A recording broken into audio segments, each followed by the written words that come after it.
That'll work. Okay, now we're recording. Yay! Yay! Thank you, Mary Beth. Okay, so we're here. I'm Christie. This is Patty. Hello. And we are here to help you with the Essential School Library Grant. So welcome. Glad you're here. And if you're going to be watching this later, hope you find this very helpful.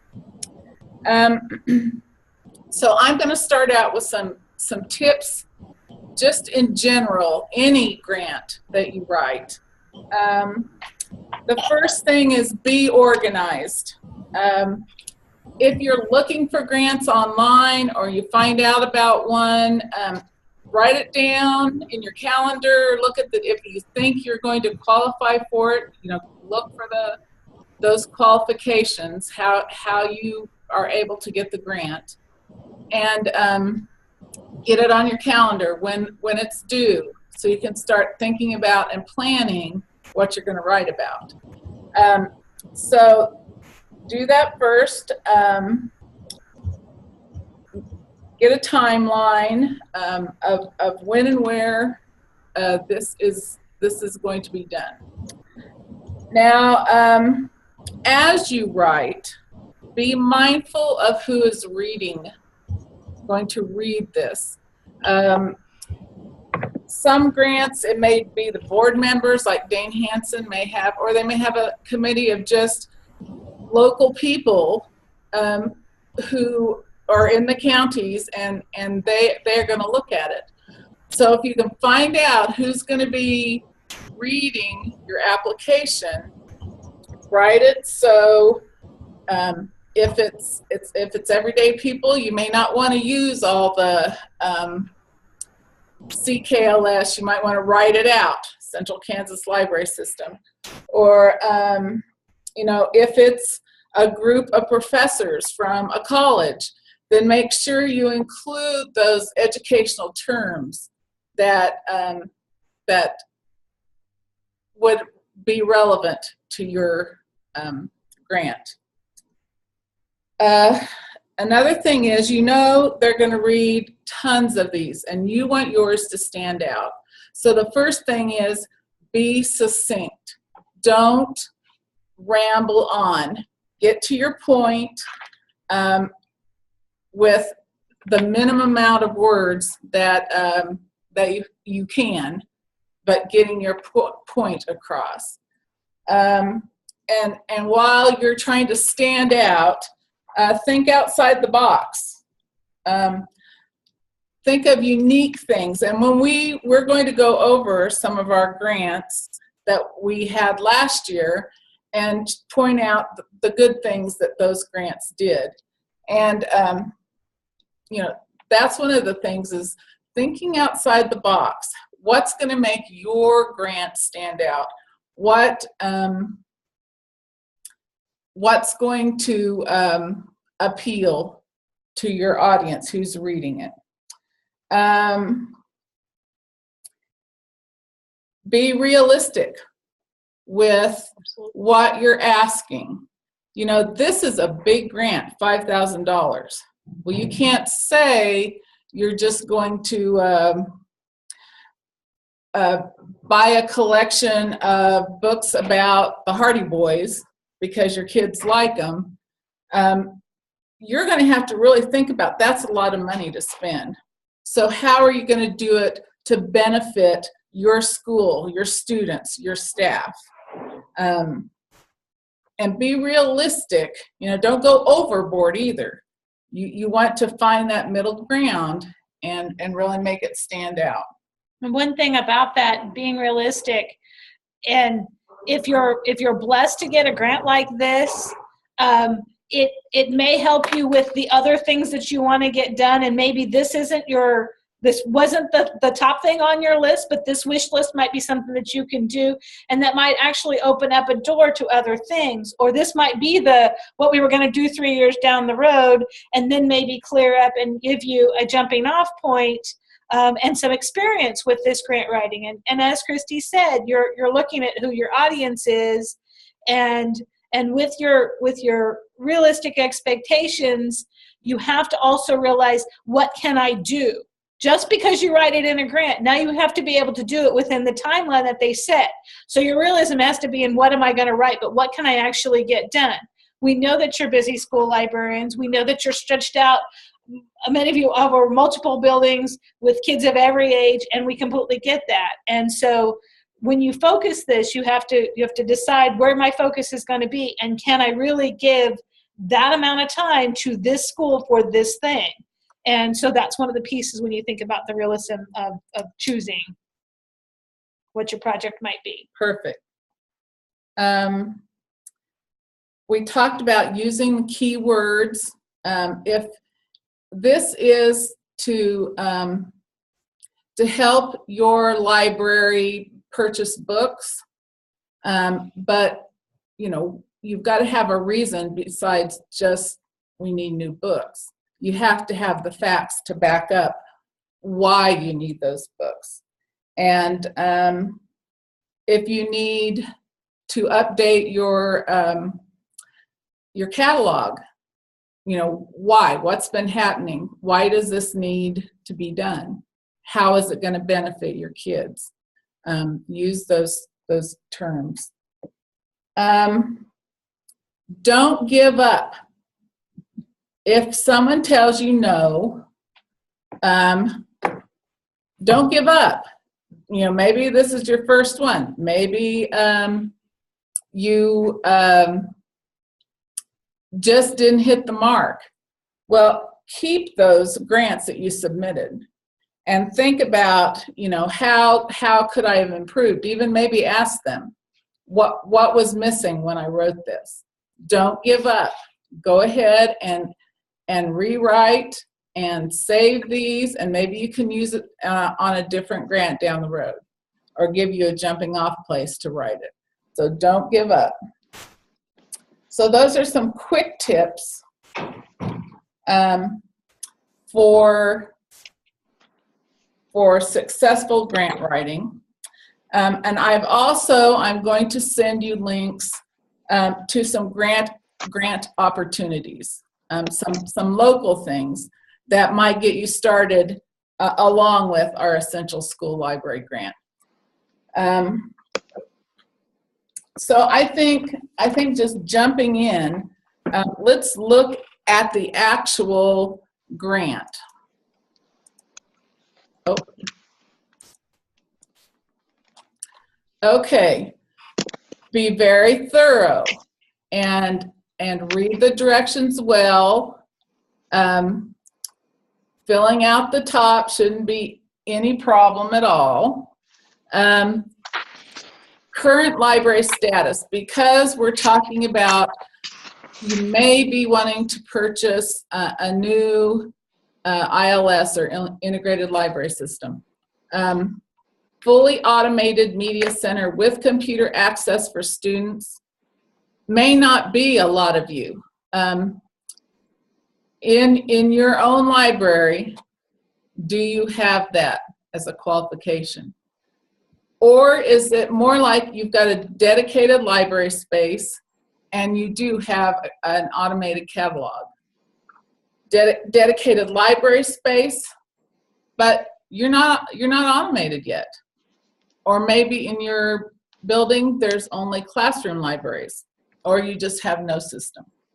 So if you have any questions about anything that we've got on these applications, let us know, because we'll be happy to clear it up for you. So please describe the student population served by your school. This is telling us about your students, and you can get a lot of this information off the ksde.org site, and you'll want to go to Data Central. Then you'll be able to put in your district, and you'll get several different boxes after that runs through, and it will, you can choose all kinds of things like demographic information, your graduation rates, attendance, your performance level, your ACT scores. This will help you describe the students in your school system. You know, do you have mostly white students and not very many Hispanic? Maybe you're overrun with disadvantaged kids. Get some information, do your homework, go talk to your district office, and maybe they'll have something like this for you. As a grant evaluator, there's a couple of things that I would be looking for. I am a former school librarian, so I have walked in your shoes, and I do understand the hard job that you have. Because you are truly serving every student, either whether it's in your building or your district, you get to know them, like the gym teacher, the music teacher, and the art teacher, if those all happen to still be in your districts. But you are one of the centers of the school, so you get to know them in a different way than their classroom teachers do. I'm looking for, as a grant evaluator, I'm looking for things like free reduced lunch. I'm certainly looking for ethnic diversity listings, so I can get to know that school a little better. And you have to remember that as a grant evaluator, I'm looking at these on a piece of paper, you versus somebody else.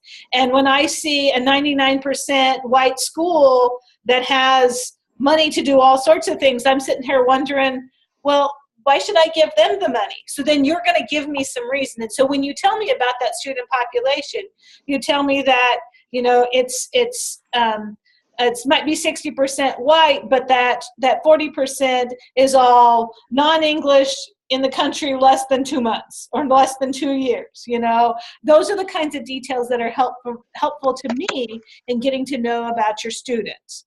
So be thinking of what things might make your school unique.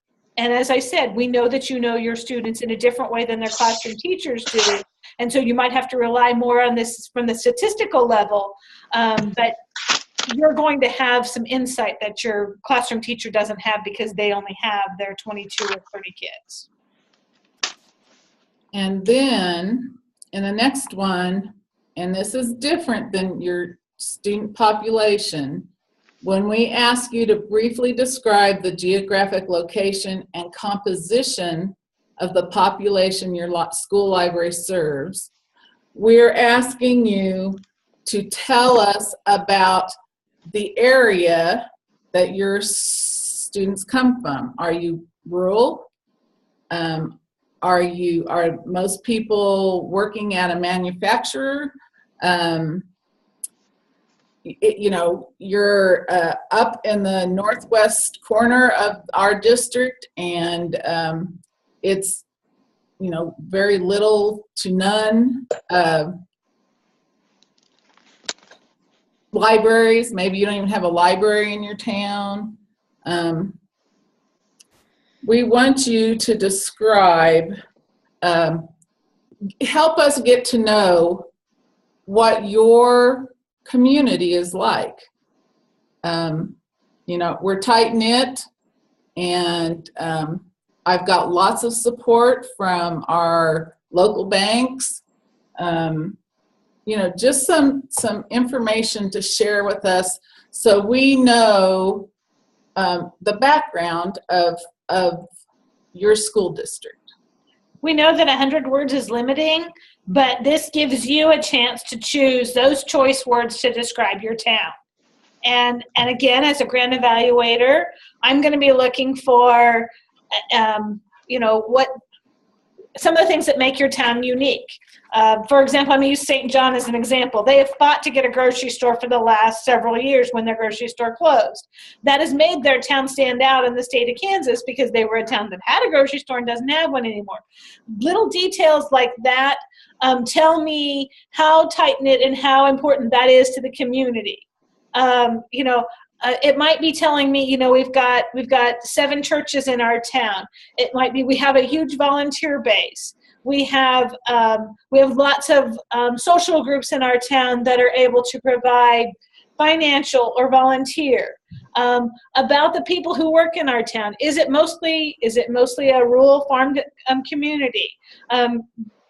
Christie mentioned banks. Do you have 3 banks in town, and is there opportunity for fundraising? And so what I want when I look at yours versus somebody else, when I lay these out, I want to get to know, even if I haven't read the town name, I want to get to know your community, whether it's inner city or whether or not it's a population of 85.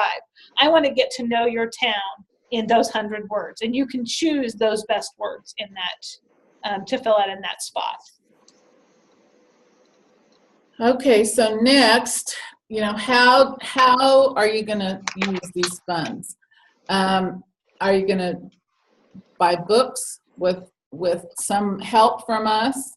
Do you need a check-in, check-out update or purchase?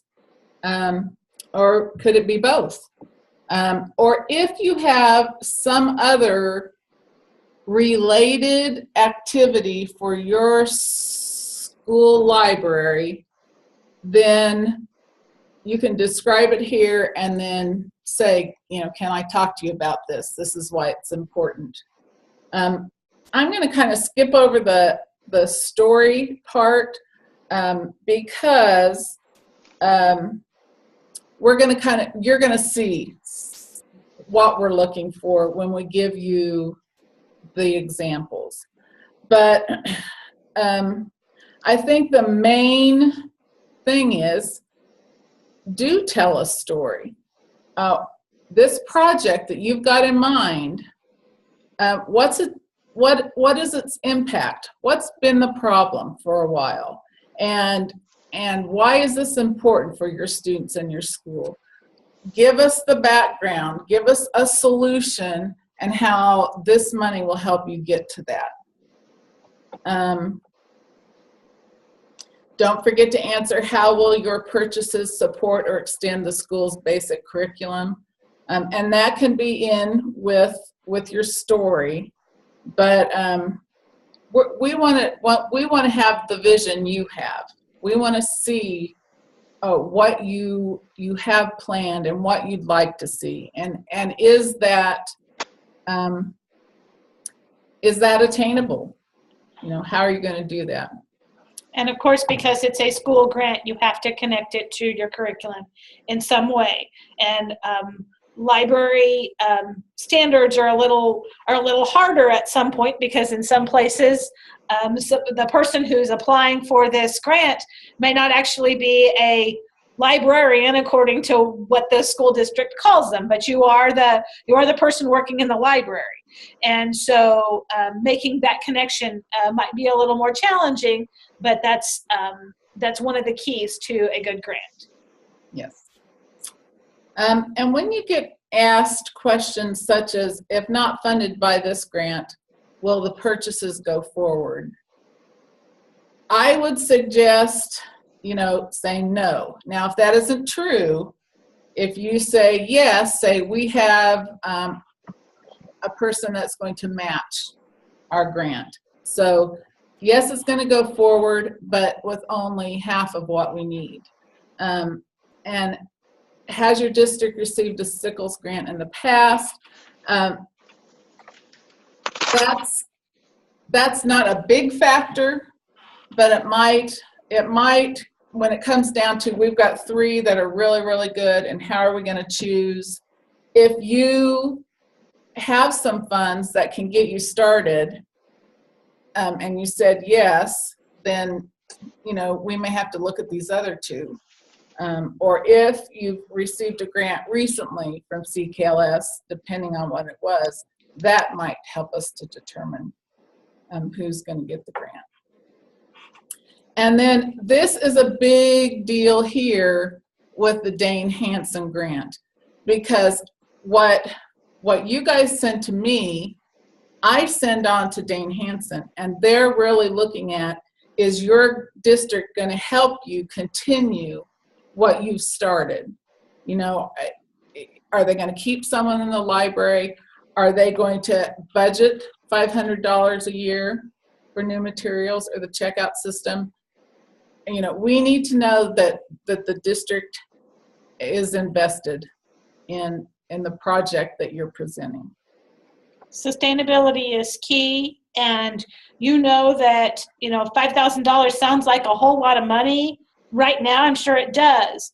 But down the road, if you haven't done anything to help that $5,000 continue to grow in some form or fashion, it does you really no good. You spent the money, and then in 5 years you're sitting on a bunch of what are potentially becoming old books. If you haven't done something to continue to, we like it when little messages pop on our screen. Yeah, sorry. You know, so that sustainability is key. And when you look, that's only 10% of the potential grant. But $500 is something that a dedicated school district could easily do. Okay, so actually, I'm not going to read through this, but this is where the grant came from. Why we talked to Dane Hansen and why they agreed to do this with us. And actually, you guys, this run may be the end. We're hoping not. We're going to request again, but you know, we can't guarantee that we're going to have that money. And maybe CKLS might think about budgeting some money for maybe a smaller grant. But we're just not sure. So these are going to have to be really good. We want to show Dane Hansen we have some really good projects going on. So here's the description.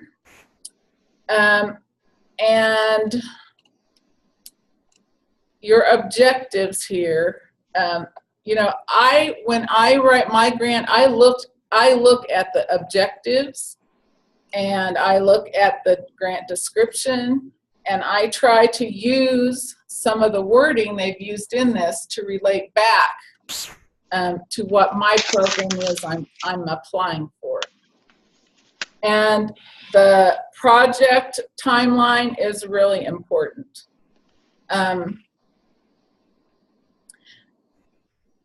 You can see that this grant is due the end of this month, and you will be the grants will be announced and the money sent right here in the middle of October. But it's a long process. We've got a short report that we're going to ask you to do. It's not quite quarterly, but we want to know, like, after you've been at this for about 6 months, what's going on? What steps have you taken to use this money towards your project?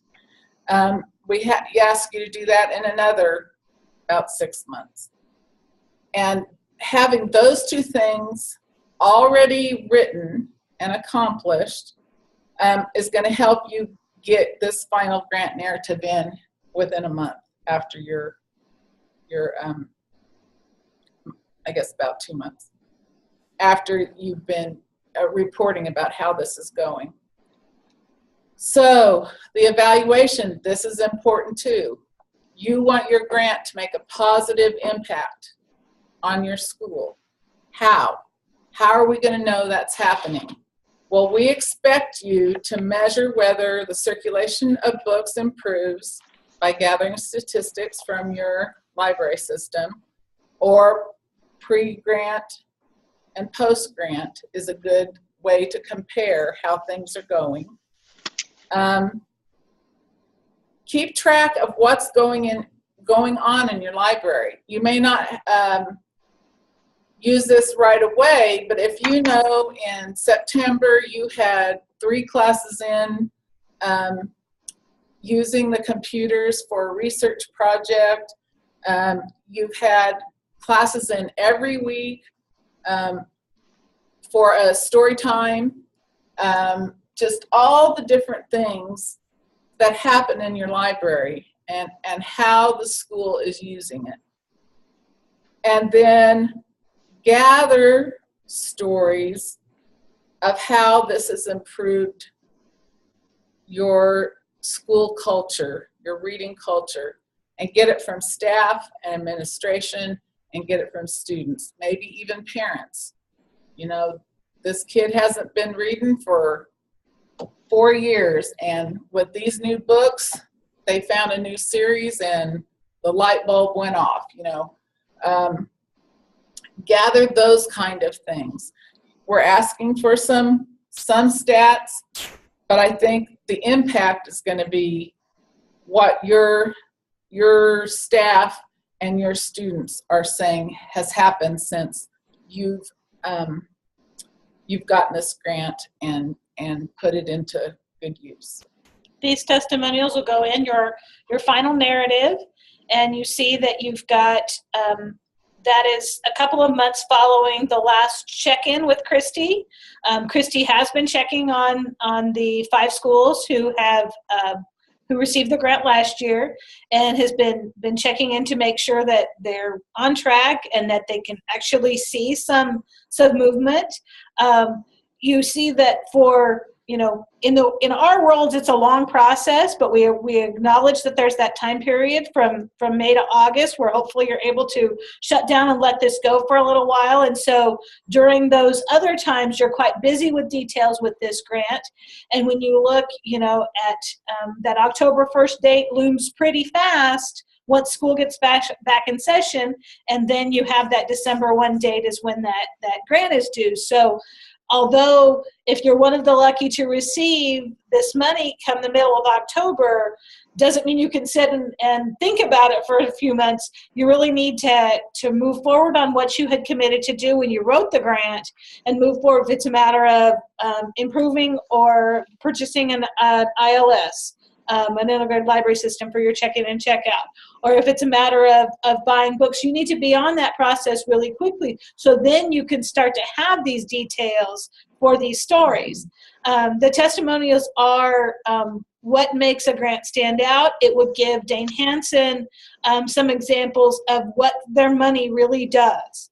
And, you know, I'm going to use a summer library program testimonial example for you just to kind of show you. Christie gave a good example, and mine is a small town in the middle of Kansas. The local plumber saw some kids standing outside on the sidewalk doing science experiments, and he stopped and asked the librarian what was going on. And she said, well, our building's too small to really do some of this inside, so we have to do our science experiments outside. And he's like, oh, that's really cool. He says, but it looks like it's a lot of work, you know, moving all that furniture. And she said, yeah, some things can be done on the ground, but you know, having lightweight tables would be nice.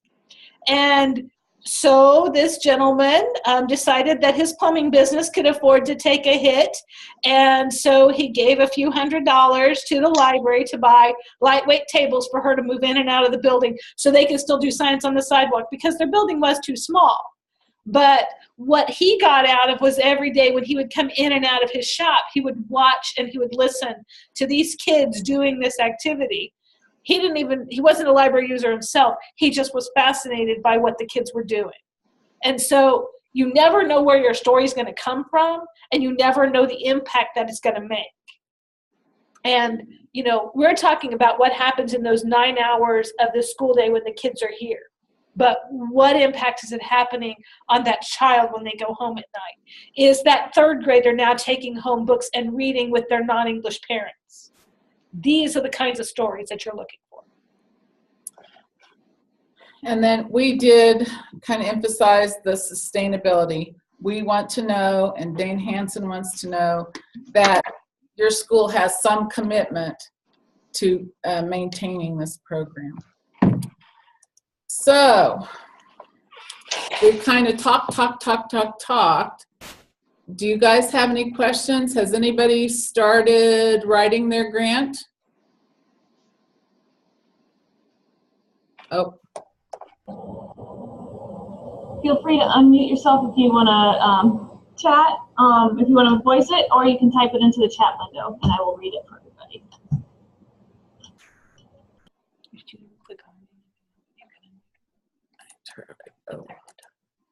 Okay, Mary, I've got you muted.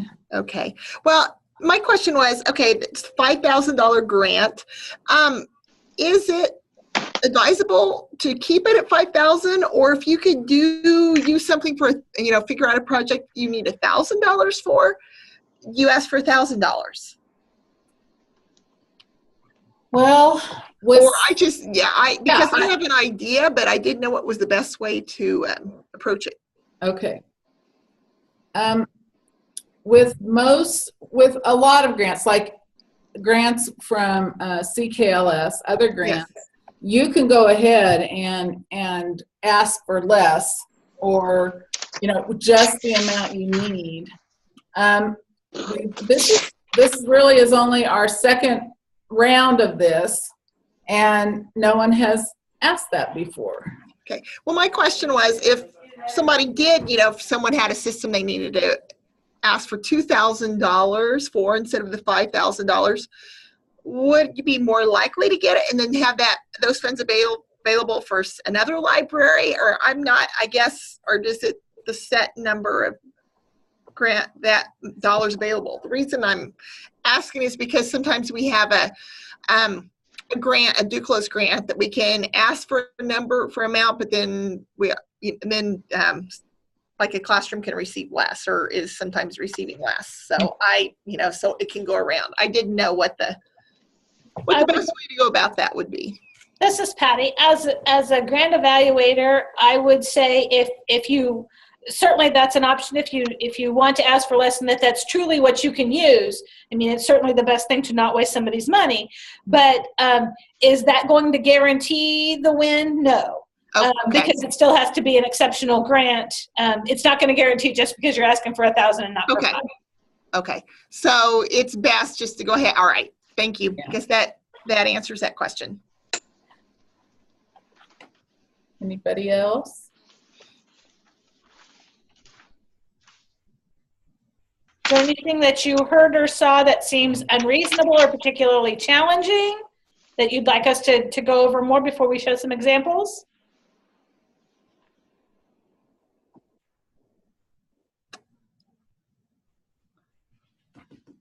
Okay. Well, shall we just keep rolling then? I did, with the link here to today's agenda, I think I just closed it, in fact. There are a couple of sheets at the bottom of that. This is basically what the committee, and it's a committee of a consultant, the director, could be a librarian, it could be another person on staff at CKLS that isn't necessarily a consultant. We try to keep it in-house, and we keep it small. So that's who's evaluating. And I tucked this in here. So, we haven't asked for you a budget to line out how exactly you're going to spend this. But we want all these things to be clear. You've done some research, it's thought out. When we say the budget seems adequate for the project, it's kind of like you were saying, Mary, maybe you only need $2,000, and you say that. You might have some ideas about how to use the rest of the money. You might put that in there. Okay. Can I ask another question then? You bet. Okay, so in Concordia, we have 2 different main library sites. And something, and then the high school, could we put that in the same grant? Sure, if you're writing it for your district, okay, and it's going to impact both your high school and your elementary library, that's perfectly fine. All right. Yes.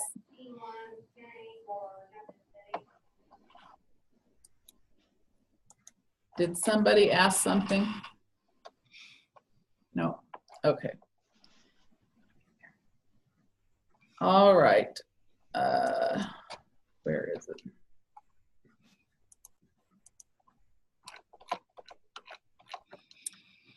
So that, you can look through this. We don't have to read it to you. But we think about it in these terms and the things that we've just talked about with you. And we come up with a score, and this is what we used last time. We may tweak it a bit, and I'm sorry it's on its side. But we want to make sure that it's exactly as we asked it for it. It's kind of that angle of it. So, as you want to look over it, if you have any questions, you can look at it, and I'll go ahead and bring up the first grant example. You'll notice that the very last line on that rubric says signatures. It does require a district signature beyond yours. And if it is missing, that is, to me, the same as a job application that wasn't signed. So look for all of those little details. You have the benefit of having the rubric because we actually wrote it at the time that the grants were coming in last year. And it actually was very helpful to the grant committee to actually be able to look at it and go, okay, so where does this fit? And we had a document that, we had one where the signatures came on a second sheet of paper, but they were accompanying the document. It was just a matter of finding, because in my first look, are they missing? And so those are the kinds of things, and this gives you, in teacher words, a way to help you evaluate how you think you've done when you filled it out and sent it to us. So you do have a good advantage there. Okay. I'm sorry, should I have the rubric? Did I miss that somewhere? Do you have the group chat open? Yes, I do. Okay, over there where it says here's today's agenda. Yes. It's in that same packet okay. of things. It's with Thank that. you. You bet. Oh, I Okay. see it now. All right. Let's see. And Christie has taken some examples of grants that we received, and she sanitized them with lots of black marks, so it looks more like the CIA. That's not it. It looks more like the CIA. Yeah. How did I get that in there? That's not good.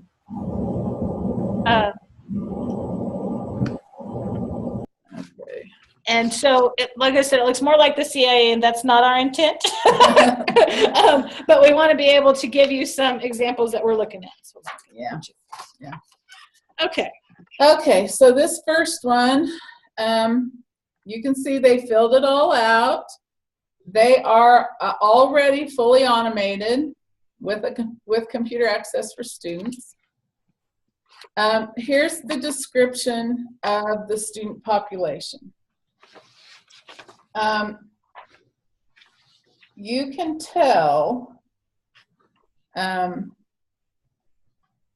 they're writing this for their junior, senior high. They're describing it, how many are enrolled. They gave us, it's small enough, everybody's in everything, sports, band, academic organizations. They know that 100% of their seniors graduate in the last 2 years at least, and the students pride themselves on being a part of the school. This had elements of what we're looking for. Not a whole lot of statistics, but it did give us a picture of what the students look like in this school. And then in their description of the geographic location, and look, it was only like 2 or 3 sentences. It doesn't have to even be sentences if you're just plugging in the stats. One of them did that you'll see. But your geographic location, it's a rural community. It serves students who live in town and the surrounding area. And then it described the communities that were involved and who live in the country. And so we know it's agriculture and some of the families are in a manufacturing or professional industry. So what does that tell us? It tells us there may be some disadvantaged kids that wasn't really spelled out. And we can go back and ask you what else. So something, a couple of things that I gleaned from just looking at this town, I'm guessing it's a fairly small town. It doesn't say anything about, it says in the town and surrounding area. So I'm guessing this is the big school. So it's probably a consolidated school district. And I'm just making an assumption based on that surrounding area. And when it says have families in agriculture, I'm guessing these kids not only are involved in school, but they're also working somehow related to that farm area. Are a couple of things that I gleaned from those few words that appear here. And that's enough to give me a little picture. Is this the best one we received? No, but it's a good picture. Yeah. And you'll see why some of the others, if we had to put them side by side, why we'd choose one from the other. But we have, they're attaching the story. They're intending to buy books. How will your purchases support or extend the school's basic curriculum?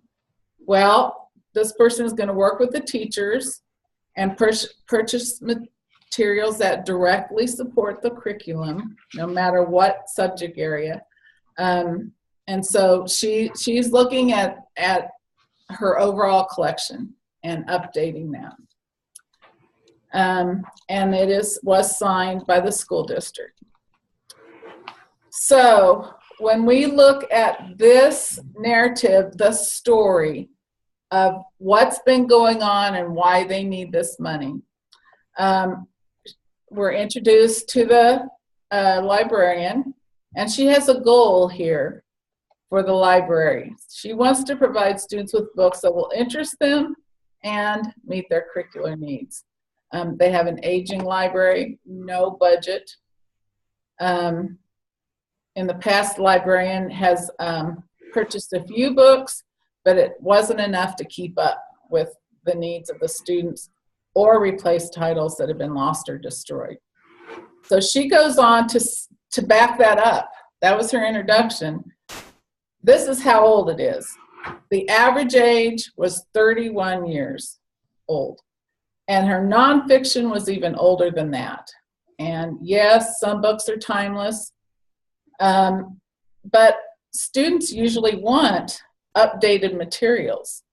And it's hard to not be able to give a kid a book. Printed in the last 20 years. Yeah, when they want it, So also the needs of the classroom teachers. She talks about STEM, fiction and nonfiction. That she's got kids interested in computers, but the books about computers are from the 1980s. Some students are researching autism. There's not one book that they have that they can use. So she praises her school and community and how they work together. There's a lot of things they can do without funding, but in order for them to update this and make it meet the needs of their school community, they want to be able to have the right book for the right kid, the right time. And that's how she wraps it up. I want to provide my students with books that interest them, meet their needs, and ensure they are successful students and citizens in our community. And I think that is almost straight out of Dane Hansen. And all she did was restate her topic sentence, because if you look, it's what she started with too. Yeah. It's pretty much the same thing. So, we have, you can see it truly is a story, but it's a compelling story that she backed up with facts. And I'm like, okay, I know this town. And, you know, when I read this, I realized this is a different town than I thought it was from its description. But I do know the town, and especially from these descriptions, I got a better clue. And so this is the kind of thing that you're looking for. Shall we do this one for this description? Okay. Okay, we're going to pull up another one, again, that we think we've sanitized. There we go. Can you tell me which one it is so I can share it with them? Oh, it's 3. 3? Okay, thank you. Yeah. Are they not seeing my? No, your screen is not being shared. Oh. I've been sending them the links. Okay. Well, then, we don't have to look at it. Yeah, We've got it. Would you like me to help you share your screen? I thought I was doing it, but sure, I can get that.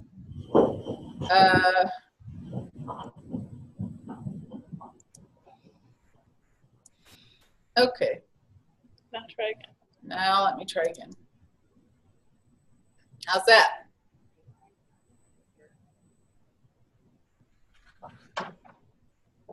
Oh, I'm coming. can you guys see my screen? Yeah. Okay. Oh, we got it. You get it? Yeah. Okay. We Thanks, Mary. stopped it. Sorry. Okay. Okay. What we wanted to show you here is think about the last one we saw and then look at this one. This school has 154 students, pre-K through 6. Of those 154, they're 50.6% on free or reduced lunches. We have 5 students are African American, 5 students are Hispanic, and 144 white Caucasian. The junior high, and then they go on to describe that. So where did they get this information? Again, go to your ksde.org and go under Data Central.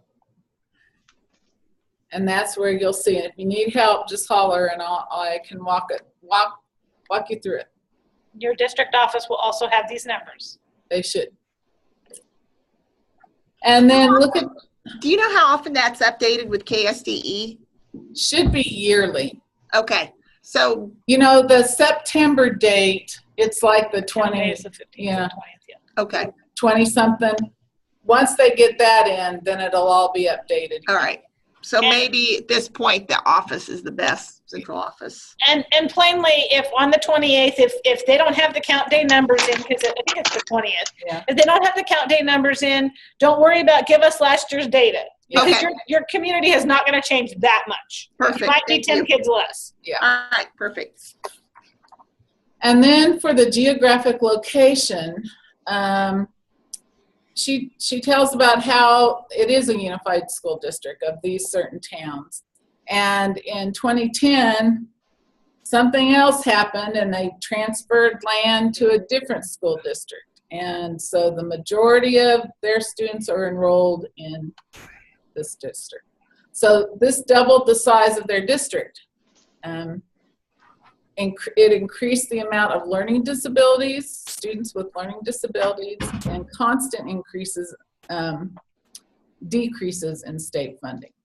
So it's really difficult to meet the needs of these kids to their abilities.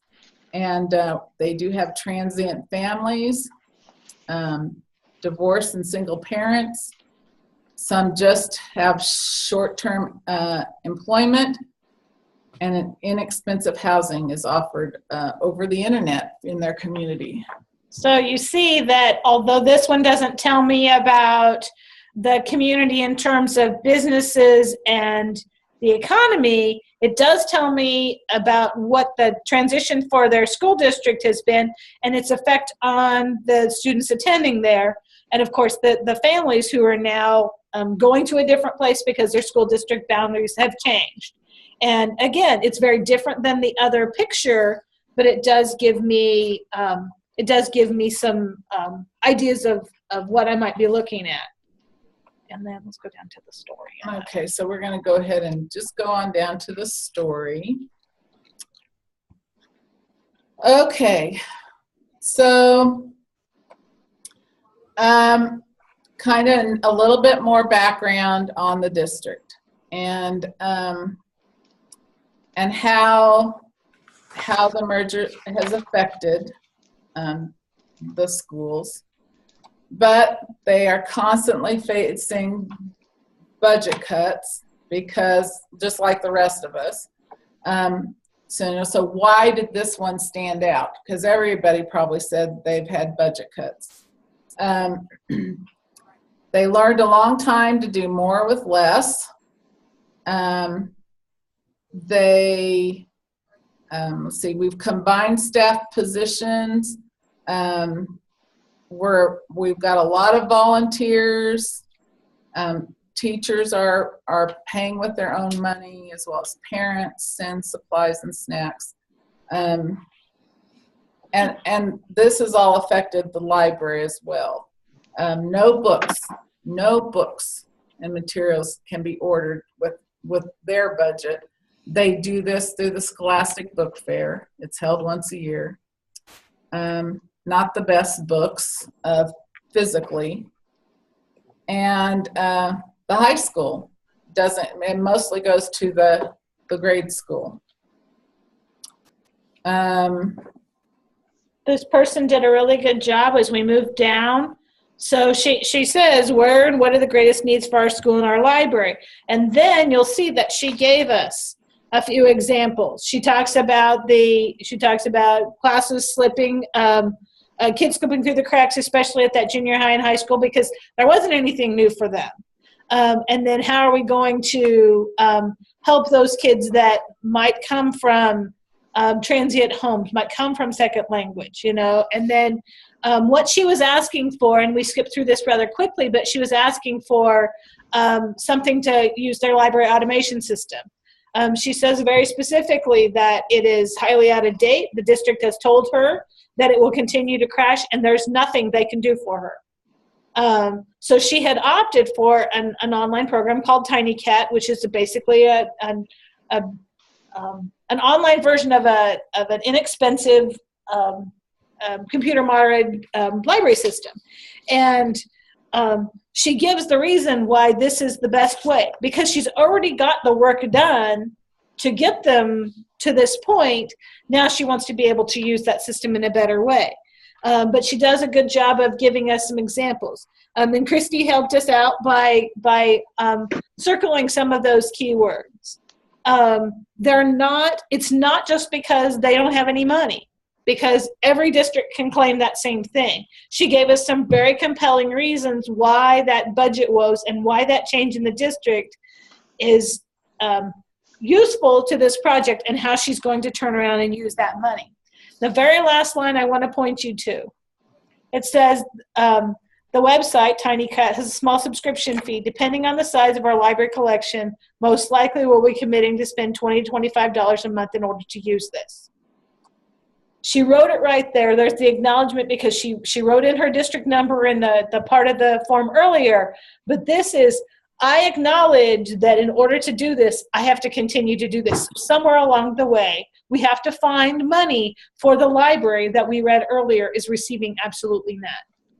So I think that made her story, that line made her story compelling. In very much the way the one before says, I'm going to find the best stuff that I can do for my kids.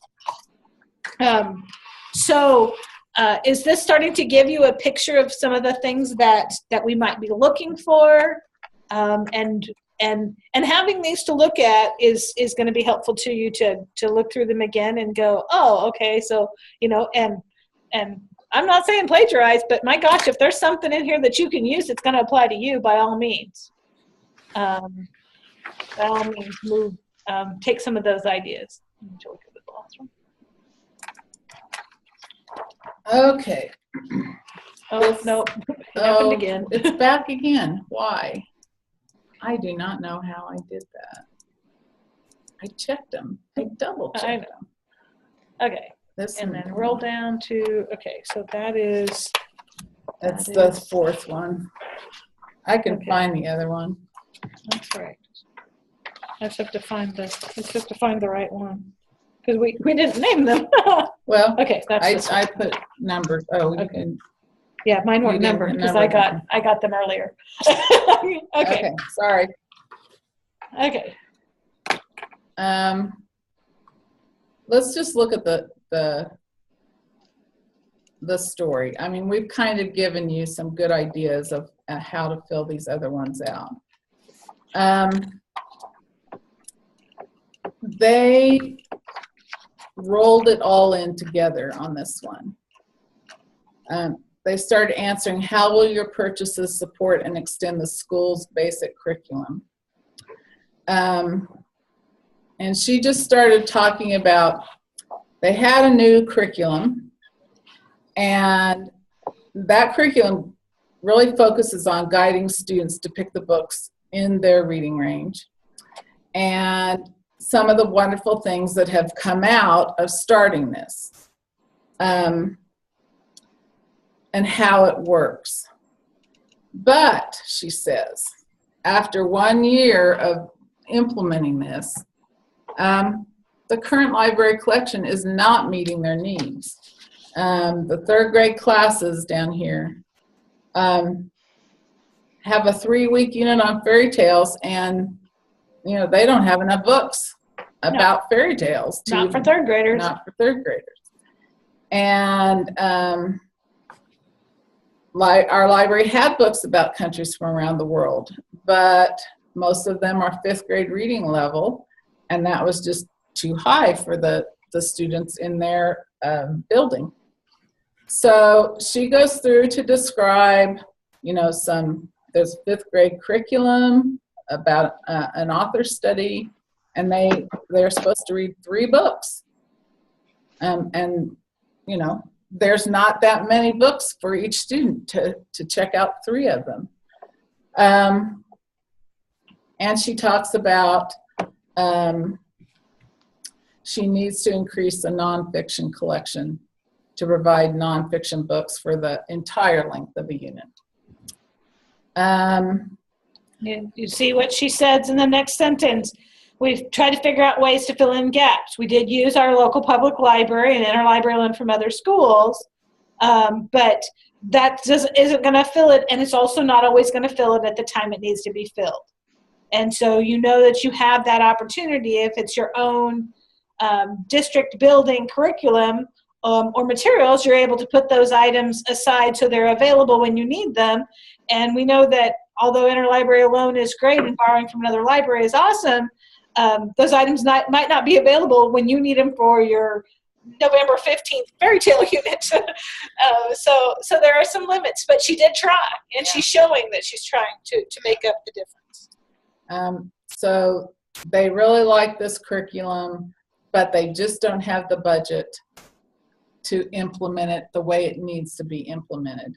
And so she's asking this money to have resources to meet the needs of the students, no matter what reading range they're working in, and they'd rather do it sooner than later. They'd rather get this done with this grant. And she even states, it may take me multiple years to accumulate all the resources we need to meet all the grade levels in our building.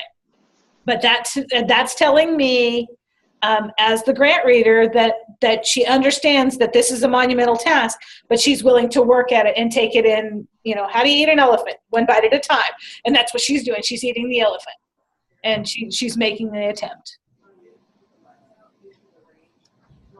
Could you reiterate on the one yes or no? Like I said, we received some, but we wouldn't be able to get very much. So that's what you're saying. If we could go ahead and get money, if we get funds from our district, go ahead and mark yes, but then state in the story. But qualify it. They can give us this amount, but my project is really going to need this much. Okay. And so, yes, we're going to get some support from our district, but we really need the grant to help us really implement it, do it well. Okay, well, I'll find out why these other 2 links are not the right ones, and I will send it. I'll send the correct ones to you by email. Is there anything else? Does this? Well, I have one more question. You bet. Ask away. Okay. Well, I'm in the elementary school in the morning, and then Cheris is full-time in the elementary and the high school. So is it possible for us both to work on the grant? Should we put both our names in both schools? Or do you want one person responsible? As a reader, I'm going to say choose one of you to be the person. You can certainly work on it together. Okay. And fill it out as a district. All right. That answers my question. And you don't want to compete against yourself, so you want to make sure that you're filling out one that's as your district, and then you would decide behind the scenes, and maybe you state it that $3,000 is going to go to the high school and $2,000 is going to go to the elementary. Okay. Or whatever. Does that help? That's absolutely what I need. So one person should sign it, and then yes. And then you want both building principals to sign it? Or a superintendent or a vice superintendent, something like that is fine as well. Okay, so probably a superintendent if it's for a district. All right, thank you. That gives its legitimacy, and then that also, and certainly please have your conversations with your local building principals. Yes, you don't want to be absolutely. doing anything. You don't want to be doing anything that they don't know about. Absolutely. But yes, you're a superintendent, and that also is a good feather in their cap. Okay. Thank you. That answers that question. We appreciate your questions, because if you have them, somebody else does as well. Yeah. Not to call you out, but Teddy or Lisa, is there anything that you've thought of or not hearing that we can help? No, it's been really good. Yeah. All right. In the next few weeks, you're going to have some questions as you go through this. Christie's your gal, and she's able to answer your questions. Just to let you know that both Christie and I will be away at a conference next week, but you can reach us via email. So if you have questions, please use email to talk to us, and we will call you if you actually speak to someone on the telephone.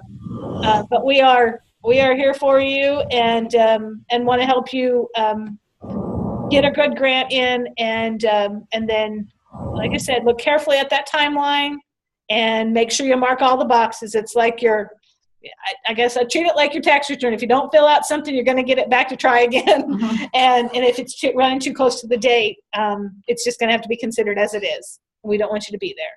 And we will have the recording of this session posted, hopefully by the end of today, if not by the end of the week. And we'll also have all the samples that they were reading from today. Those will be posted as well. And the agenda that had the rubric, and then the grant form itself will all be posted all together with easy access for you and for anybody else that watches later. Thank you, Mary Beth. What would we do without our Mary Beth? We appreciate all of you. We know what you do is very hard work.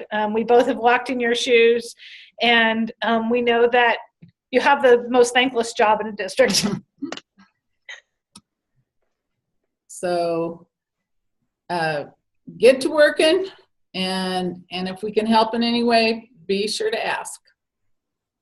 Appreciate it. We appreciate you. Thank you. Have a great school year. We'll see you soon. All right, great.